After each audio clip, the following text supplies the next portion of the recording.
Taste the Daily. Kovai மாவட்டம் பொள்ளாச்சியில் கழிவுநீர் கால்வாய் அடைப்பை சரி செய்யாத நகராட்சியை கண்டித்து சாராட்சியர் அலுவலகத்தை பொதுமக்கள் முற்றுகையிட்டனர். 20வது வார்டு கரிகாளியம்மன் கோவில் பகுதியில் உள்ள கழிவுநீர் கால்வாயில் அடைப்பு ஏற்பட்டுள்ளதால் பொதுமக்கள் பெரிதும் பாதிக்கப்பட்டுள்ளனர். அடைப்புகளை அகற்றாமல் நகராட்சி நிர்வாகம் அலட்சியம் காட்டியதால் சாராட்சியர் அலுவலகத்தை பொதுமக்கள் முற்றுகையிட்டனர். விடியா ஸ்டாலின் அரசு நகராட்சி அதிகாரிகளின் அலட்சியத்தால் நோய் பரவும் அபாயம் ஏற்படும் என பொதுமக்கள் குற்றம் சாட்டினர்.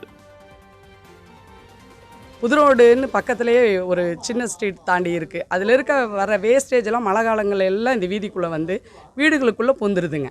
இதனால் நீர்நிலைகள் தண்ணியெல்லாம் இருக்கிறதுல எல்லாத்தையும் கலந்து அந்த தண்ணியை யூஸ் பண்ண முடியறதில்ல. அங்கேருந்து வர வேஸ்டேஜ் பூராமே இந்த வீதி ஃபுல்லாக ஆக்குப்பை பண்ணி 2 நாளைக்கு இதில் நடக்கவோ எதுவுமே யாருமே மக்களை புழங்க முடியறதில்ல. வீட்டுக்குள்ளேருந்து வெளியே வர முடியல. விழுப்புரம் மாவட்டம் நேரடி கொள்முதல் நிலையத்தில் விடியா ஸ்டாலின் அரசின் அலட்சியத்தால் 2000 நெல் மூட்டைகள் நனைந்து சேதமாகின. காணை கிராமத்தில் அரசு நேரடி நெல் கொள்முதல் நிலையம் செயல்பட்டு வருகிறது. இந்த நேரடி நெல் கொள்முதல் நிலையத்திற்கு வாகனம் மூலம் கொண்டுவரப்பட்ட நெல்களை 20 நாட்களுக்கு மேலாக கொள்முதல் செய்யாததால் அதிகாலை பெய்த மழையினால் 2000க்கும் அதிகமான நெல் மூட்டைகள் நனைந்து சேதமாகின.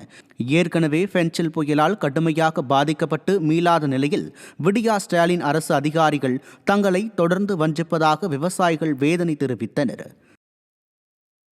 ஏற்கனவே பென்சா புயலில் பாதிக்கப்பட்டுச்சு. பாதிக்கப்பட்டு அந்த நிவாரணம் எழுதி கொடுத்தோம். அதுவும் சேரல இது வரைக்கும். அதுக்கப்புறம் நாங்கள் கையில் கடன் வாங்கி உடம் வாங்கி நாங்கள் விவசாயம் பண்ணோம். விவசாயம் பண்ணி அந்த அறுவடையை கொண்டு எடுத்து களத்துக்கு வந்தோம். களத்துக்கு வந்ததுக்கப்புறம் இங்கே கவர்மெண்ட்டு அதை எடுக்கலை.